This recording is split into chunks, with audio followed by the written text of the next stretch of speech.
Hello and welcome to The Things That Bother Me. Today's topic will be how hard, if not impossible, it is to get on disability in America. In the land that promises life, liberty, and the pursuit of happiness, there is an unspoken rule. You are only worthy if you are able bodied, productive, and profitable. But what happens when you can't be? When your body breaks down, your mind fractures, or an injury robs you of your ability to be able to keep up with the grind. You think that a rich nation like the United States would step in with compassion and care.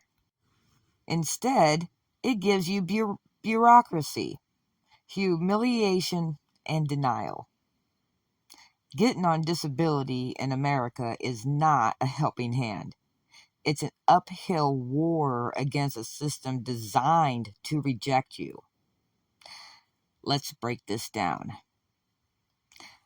The burden of proof is on the disabled.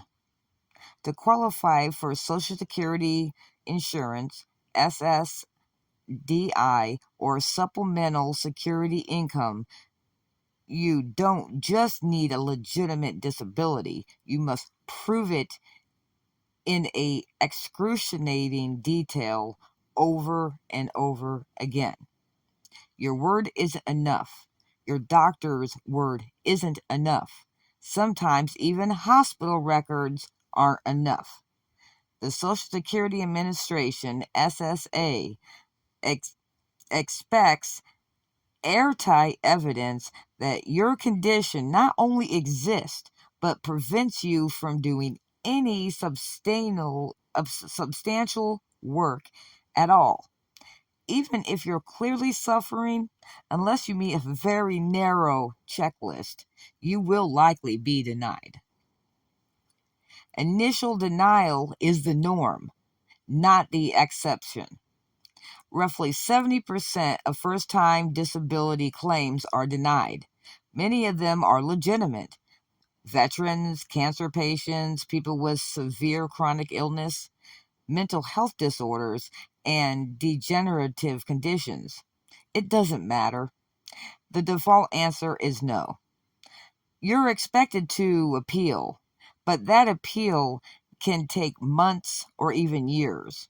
With no income, no safety net, and often no way to survive in the meantime. By the time people are approved, if they ever are, many are homeless, bankrupt, or they're already dead. The progress is long, cold, and dehumanizing. Applying for disability in the U.S. means endless paperwork, denials, phone calls, and hearings. It's a full-time job. Ironic, considering it's meant for people who can't work. You'll be asked to relive your worst trauma in front of strangers. You'll be told that you're faking. You'll be forced to see government doctors who don't know you. And you may wait 1 to 3 years for a hearing in front of a judge just to argue for the basic right to survive. Invisible disabilities are treated like lies. If your disability isn't visible, like PTSD, fibromyalgia, lupus, severe depression, anxiety, migraines, or chronic fatigue, the system is even crueler.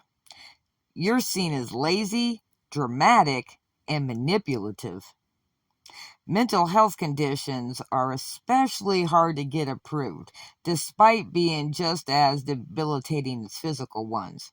You're often told, if you can talk about it, then it must not be that bad. But talking is not living. Smiling doesn't pay rent.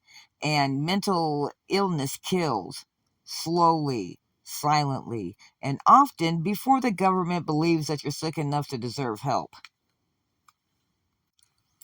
If you work at all, you're not disabled. The cruelest catch-22. If you try to work part-time while waiting for approval, you may be denied for proving that you can work. Even if you're barely surviving or working through severe pain, if you're not working at all, you're asked, why haven't you tried? But if you do work even a few hours, they say, you must not be that disabled.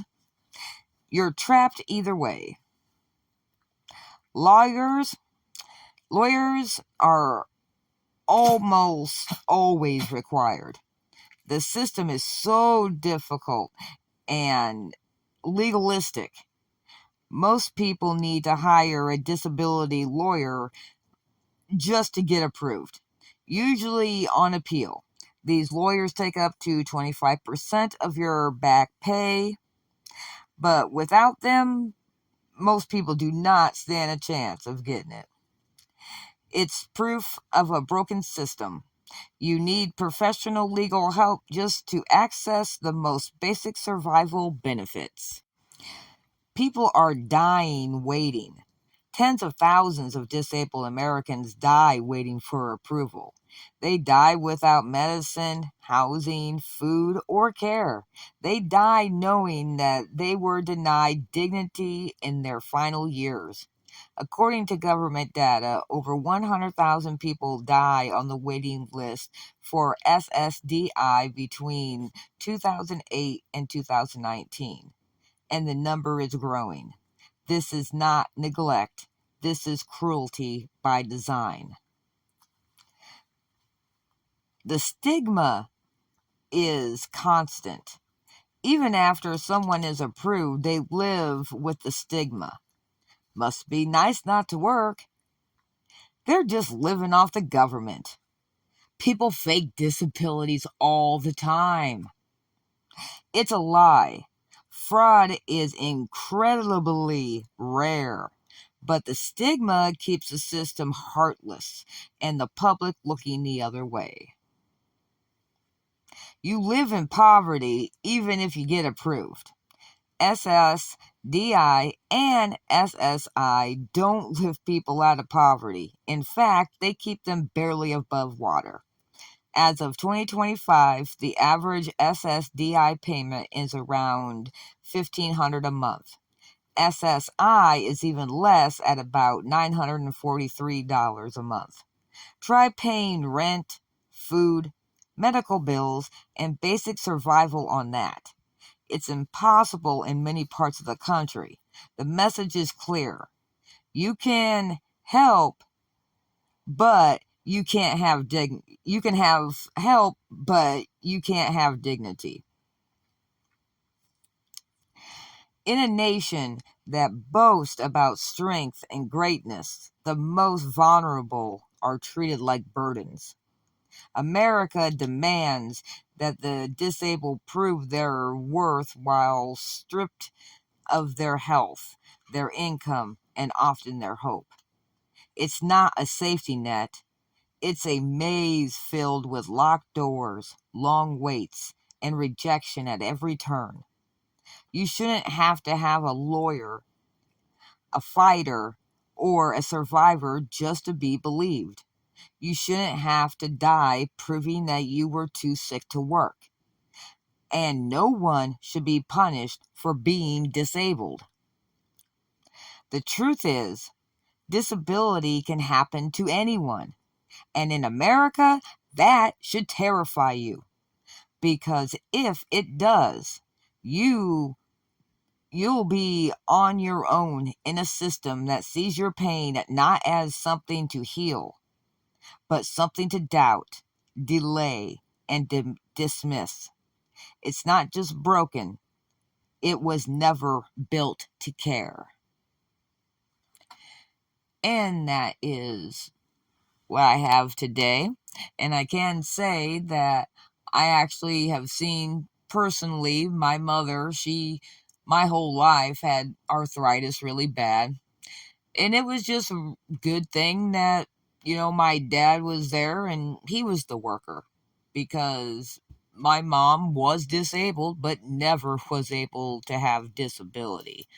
So she had to wait until she got actually old enough to just take regular Social Security, which was there for her, which probably won't be there for for the rest of us that's out here. So, but that's all for now, and thank you for checking out my video. Please like, share, and comment, and I'll talk to you the next time.